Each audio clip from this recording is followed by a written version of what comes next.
that that this was not going to work for me. I had historically fairly high tolerance for working in jobs where I wasn't happy, and something just snapped, I think, on the 30th birthday. But so what I did was I made the decision that I was not going to go through life working in a job where I wasn't happy. And we were getting paid a lot of money, so for me, money wasn't the main motivator.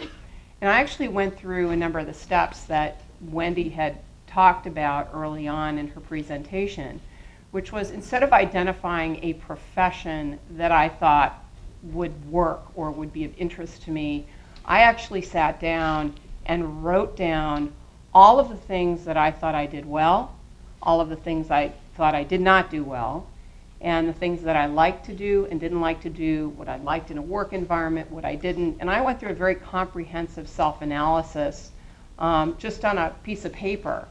And it really helped me hone in on myself and what was going to really make me happy. And a friend of mine was a legal recruiter. And she had mentioned to me, you really should go into this job because I think you'd be good. And I didn't know anything about it. And I did some informational interviews, and I talked to the managing partner of a big legal recruiting firm. And I came out of that interview thinking that this was the perfect job for me. It really checked every box, except the income was volatile. It was all on commission, and I wasn't going to be getting paid, every 2 weeks like I did in my law firm job. But there were so many advantages to it. So I actually took a risk and completely changed professions, and I loved every minute of it. And I think that I remembered walking through a Barnes & Noble in the business section, and there's a book that says, do what you love and the money will come. And when I was a lawyer, I would just kind of growl, when I read that, because I just couldn't relate to it at all. And then when I started my new career, I thought back to that book title, and I thought, that's absolutely true. My work doesn't seem like work to me. I love getting up in the morning and doing it. And there's a variety of reasons that I like doing it, but one of them is I enjoy working with attorneys and CEOs and executives in helping them strategically work their career. And I like leveraging my contacts to help other people.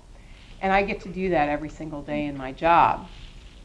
So for me, I never, when I was at UCLA, I didn't have a specific goal or, know exactly what I wanted to do. And I kind of, I wouldn't say fell into this job, but after, self-analysis and some of my own networking, I found that this was the right job for me. So I've been, I've had my own business for 9 years, and we love everybody who works with us, loves what they do.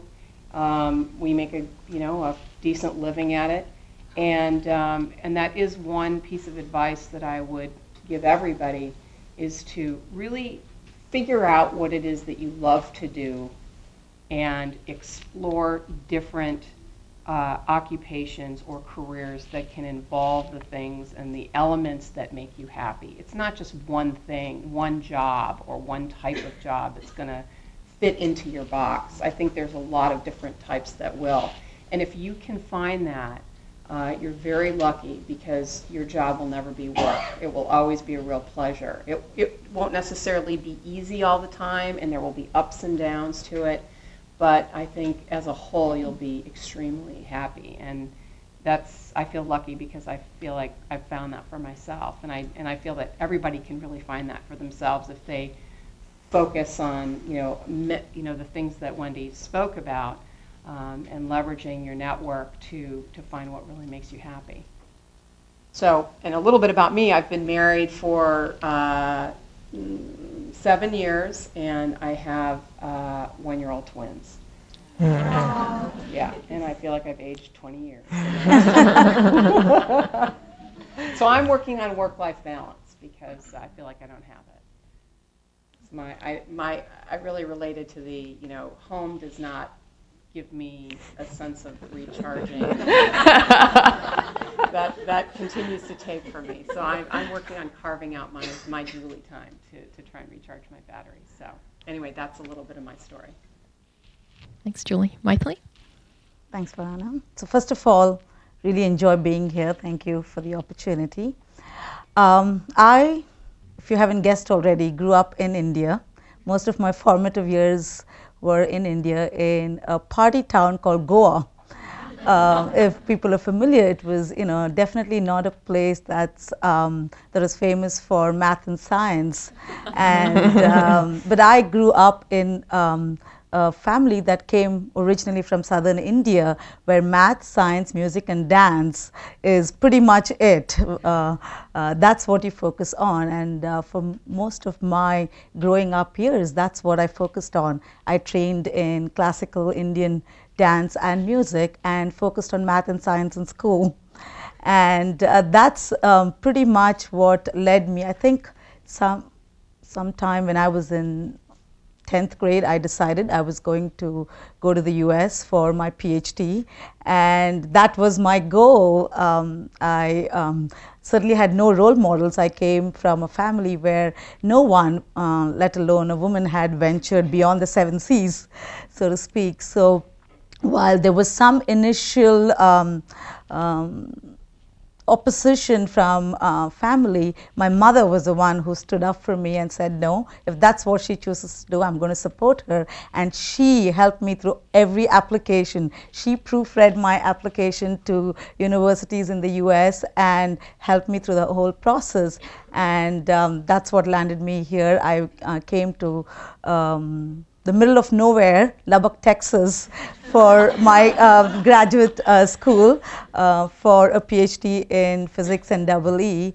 But the very first summer, my fortunes changed, so to speak. It was a very fortuitous application I put in for a summer internship. Went to one of the most prestigious research labs in New York, IBM's labs. And the reason I said that it was a big change was that changed my life. I met my husband, now of 19 years, of that summer of '89 when I was there, and he was working on his PhD as well. We decided we would get married. And I said, well, goodbye PhD, corporate America, here I come. And I decided to go on to take up a full-time job at IBM in research. But I was still very much glued to my math and science background, and stayed loyal to it for another 3 or 4 years. When a presentation at a conference, I presented a technical paper, and that again changed course for me quite a bit. One of our VPs at Bell Labs, I was at Bell Labs by that time, was at that conference, and he came up to me at the end of the presentation. I won a Best Speaker award, and he said, I think you are wasting your time behind a lab environment. I have this program that I've traditionally sponsored young people at Lucent, that I like to sponsor you. And this turned out to be the Global Leadership Development Program at Lucent, where you go get what they call a mini MBA from one of the most prestigious schools in America. But you do that all while getting a full paycheck, and they pay for your full tuition. That's what moved me from the inner lab environment out into the middle of boardroom, so to speak. I moved more into marketing and business development, and have never looked back since then. I've pretty much stayed in corporate high-tech environment till at one point, this was in 2003, when my husband and I were exchanging our kids at airports. We decided life had gotten a little ahead of us, and we have to really reflect and see what we want to do. So I just walked in to my VP's office the next day and said, I'm going to leave. And I left without even debating or having a discussion, because I knew I could be convinced easily as well. And 3 weeks later, I launched an event management